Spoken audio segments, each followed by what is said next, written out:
Hi friends, ഇന്ന് ഞാൻ വന്നിട്ടുള്ളത് നല്ല ഒരു ഈസി ആയിട്ടുള്ള ഒരു ചിക്കൻ മച്ചിബൂസ് ഉണ്ടാക്കാൻ വേണ്ടിയാണ്. അതിന് എന്തൊക്കെയാണ് ആവശ്യമുള്ള സാധനങ്ങൾ നമുക്കൊന്ന് നോക്കിയാൽ. പിന്നെ നമുക്ക് ആവശ്യമുള്ളതെന്ന് പറഞ്ഞാൽ സവാളയാണ്. സവാള ഞാൻ ചെറുതായിട്ട് അരിഞ്ഞെടുത്തതുണ്ട്. പിന്നെ നമുക്ക് എണ്ണയാണ്, നെയ്യും എണ്ണയും കൂടെ ചേർത്താണ് ഉണ്ടാക്കുന്നത്. QBB ഗീ ആണ് ഞാൻ എടുത്തിട്ടുള്ളത്. പിന്നെ അതേപോലെ തന്നെ പട്ട, ഗ്രാമ്പു, ഉണക്ക നാരങ്ങ, കുരുമുളക് പൊടി, അങ്ങനെയുള്ള ബൈ ലീവ്സ്, അങ്ങനെയുള്ള ഡ്രൈ ഇൻഗ്രീഡിയൻസ് എടുത്തിട്ടുണ്ട്. അതുപോലെ തന്നെ പിന്നെ നമുക്ക് വേണ്ടതെന്ന് പറഞ്ഞാൽ ഒരു വലിയ തക്കാളി എടുത്ത് ഇതുപോലെ അരിഞ്ഞ്, കുറച്ച് കാറിലേക്ക് കൊടുക്കേണ്ട ഇഞ്ചി, ഒരു 5-6 പച്ചമുളകാണ്. പിന്നെ ഞാൻ എടുത്തിട്ടുണ്ടെന്ന് പറഞ്ഞാൽ ചിക്കനാണ്. കണ്ടല്ലോ, ഇവിടെ 1.5 കിലോ ചിക്കൻ ഞാൻ എടുത്ത് വലിയ പീസാക്കിയിട്ട്, കണ്ടല്ലോ നിങ്ങൾ, ഇതുപോലെ ചെറിയ ചിക്കനായിരുന്നു, പക്ഷെ വലിയ പീസാക്കി ഞാൻ കട്ട് ചെയ്തെടുത്തതാണ്. ഞാൻ അടുപ്പത്ത് വെച്ചിട്ടുണ്ട്. അതിനകത്തോട്ട് കുറച്ച് എണ്ണയും ഒഴിച്ചു കൊടുത്ത് കുറച്ച് നെയ്യും കൂടി നമുക്ക് അതിലോട്ടൊന്ന് ആഡ് ചെയ്ത് കൊടുക്കാം. നെയ്യൊന്ന് അത് ചൂടായിട്ട് വരുമ്പോഴത്തേക്ക് ബാക്കിയുള്ള ചേരുവകൾ ചേർക്കാം. നമുക്ക് ആ ചൂടായി വരുന്നുണ്ട്. പട്ട, ഈ ഉണക്ക സാധനങ്ങളെല്ലാം കൂടി നമുക്ക് അതിലോട്ടൊന്ന് ആഡ് ചെയ്ത് കൊടുക്കാം. കണ്ടല്ലോ, ഇതൊന്ന് ചൂടായി വരട്ടെ. അതിവിടെ ചൂടായി കിട്ടിയിട്ടുണ്ട്. കുറച്ച് സവാള ചേർത്ത് കൊടുക്കാം.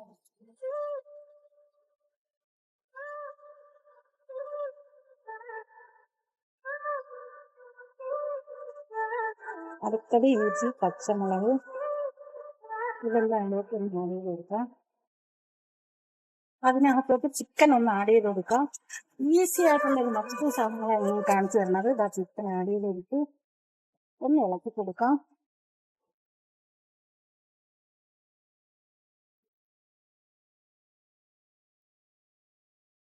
ചിക്കൻ ഇളക്കി കൊടുത്തിട്ടുണ്ട്. കണ്ടല്ലോ, അടുത്തത് ഉണക്ക നാരങ്ങ ആഡ് ചെയ്ത് കൊടുക്കാം. അതിനുശേഷം നമ്മളെ തക്കാളി ഒന്ന് ആഡ് ചെയ്ത് കൊടുക്കാം.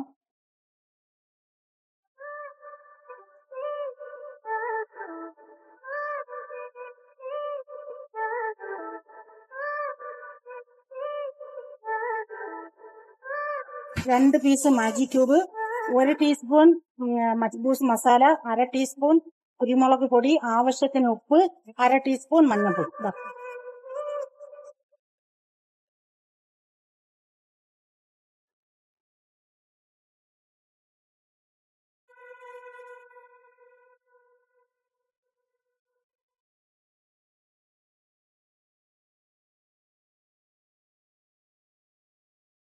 ചിക്കനിൽ ആവശ്യത്തിന് വെള്ളം ഒഴിച്ചു കൊടുക്കാം. ബിസ്മില്ലാ. ആവശ്യത്തിന് വെള്ളം ചിക്കനിൽ നമുക്ക് ഒഴിച്ചു കൊടുത്തിട്ടുണ്ട്. മൂടി വെക്കാം. ഇവിടെ ചിക്കൻ വെന്ത് കിട്ടിയിട്ടുണ്ട്. നമുക്ക് അതിനകത്തോട്ട് അരി ആഡ് ചെയ്ത് കൊടുക്കാം. ചിക്കൻ ഇവിടെ വെന്ത് കിട്ടിയിട്ടുണ്ട്. ഇതിനകത്തോട്ട് നമുക്ക് അരി ഒന്ന് തട്ടിക്കൊടുക്കാം. അരി തട്ടിക്കൊടുത്ത് ആവശ്യത്തിന് ഉപ്പും കൂടെ നോക്കണം. ഉപ്പും പുളിയും എല്ലാം നമ്മൾ നാരങ്ങ ഇട്ടിട്ടുണ്ട്. വേണമെങ്കിൽ ഒരു നാരങ്ങയുടെ ജ്യൂസ് നിങ്ങൾക്ക് പുളി കൂടുതൽ വേണമെങ്കിൽ ഒഴിച്ചു കൊടുക്കാം. ഇത് കണ്ടു നോക്കുന്നത് ഈസി ആയിട്ടുള്ള ഒരു മച്ചിബൂസാണ്. അരിയൊക്കെ എടുക്കുന്ന അളവിന് നിങ്ങൾ വെള്ളം എടുക്കണം. 1 കപ്പ് അരിക്ക് 1.5 കപ്പ് വെള്ളവും നിങ്ങൾ എടുക്കേണ്ടിയുള്ളത്. ഇല്ല, ഞാൻ ചെമ്പൊന്ന് മാറ്റി കൊടുത്തിട്ടുണ്ട്. എനിക്ക് ചെറുതായിട്ട് തോന്നി മറ്റേ ചെമ്പ്, അതുകൊണ്ട് ഞാൻ ചെമ്പൊന്ന് മാറ്റി കൊടുത്ത്. അടുത്തത് കുറച്ച് മല്ലിയില ആഡ് ചെയ്ത് കൊടുക്കാം. പിന്നെ നമ്മൾ എടുത്തു വെച്ച പച്ചമുളകും കൂടെ അതിനകത്തോട്ട് ഒന്ന് ആഡ് ചെയ്ത് കൊടുക്കണം. ആഡ് ചെയ്ത് കൊടുത്ത് ഇളക്കിയിട്ട് നമുക്ക് ഇതൊന്ന് അടച്ചിട്ട് നമുക്ക് വേവിക്കാം. നല്ലതുപോലെ അടച്ചിടണം. അടച്ചിട്ടിട്ട് നമുക്കിതൊന്ന് വേവിച്ചെടുക്കാം. കണ്ടോ, ഞാൻ അടച്ചിട്ടിട്ടുണ്ട്. അടച്ചിട്ടതിന് ശേഷം നമുക്ക് ഇതൊന്ന് വേവിച്ചെടുക്കാം. നമുക്കൊന്ന് തുറന്നു നോക്കാം. വാവ്, കണ്ടോ, നല്ല സൂപ്പർ ആയിട്ടുണ്ട്.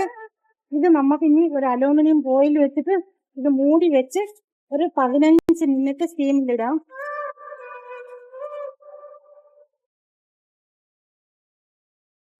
തീ കുറച്ച് സ്റ്റീമിലിടാം 15 മിനിറ്റ്. ഹായ് ഫ്രണ്ട്സ്, നമ്മൾ ഉണ്ടാക്കിയ മച്ചിബൂസ് തയ്യാറായിട്ടുണ്ട്. നമുക്കൊന്ന് തുറന്നു നോക്കാം. ഇതുപോലൊരു പ്ലേറ്റ് ഞാൻ എടുത്തിട്ടുണ്ട്. ഇതിലോട്ടൊന്ന് തട്ടിക്കൊടുക്കാം.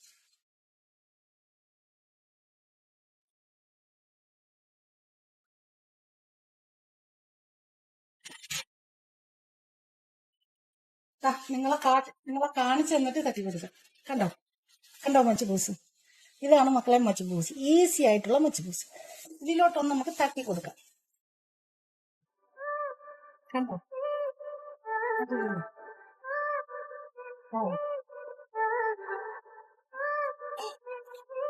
ഈ മതി. കണ്ടല്ലോ, കണ്ടോ നോക്കിയിട്ട് പൊളിയാണോ? കുറച്ച് ഫ്രൈ ഒനിയനും കുറച്ച് മല്ലിയിലയും കൂടെ ഇതിന്റെ മുകളിലോട്ടൊന്ന് ആഡ് ചെയ്ത് കൊടുക്കാം. കണ്ടോ, കുറച്ചായി ഒന്ന് ആഡ് ചെയ്ത് കൊടുക്കാം. കണ്ടോ, എന്നിട്ട് അതിന്റെ മുകളിലോട്ട് ഒരു അല്പം മല്ലിയില അവിടെ ഒരു ഡിസൈൻ വേണ്ടി